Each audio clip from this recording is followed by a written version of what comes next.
Quyonim o'lib qoldi, endi boqishni xohlamayman deb qanchadan qancha quyon ishqibozlari, quyon yo'nalishiga kirib kelgan insonlar quyonchilikni yig'ishtirib tashlaydi. To'g'ri, ko'p eshitganmiz. Kasallanib qoladi-da. Eng birinchi tez kasallanib qoladigan kasalligi qaysi va birinchi yordami qaysi, shuni quyon ishqibozlariga tushuntirib bersangiz. Ko'pincha yosh quyonchilarda uchraydigan muammo ichki ketishi bo'ladi. Polot yoki karam kartishga po'chorib berib qo'yishadi. Quyonlarning organizmi, ayniqsa yosh quyonlarning organizmi ko'tarmaydi bu narsani. Va ichki ketib qolib, diareyaga uchrab qoladi. Quyonlarda eng ko'p uchraydigan muammo shu. Diareya, Ha, ichki ketishi. ichib ketishi. Buni davolash yo'llari bor.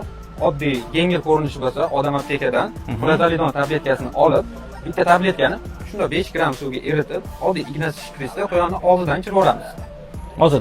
Og'zidan va 3 kun beramiz. 3 kunda agar yaxshilanib ketsa, quyonimiz yashab ketadi. Agar yaxshilanmasa, undan kuchliroq dori tavsiya etiladi. Qadrdonlar, shunaqa ajoyib ma'lumotlarni bilishlik uchun obuna tugmasini bosib qo'ying. Bizni yo'qotib qo'ymaysiz.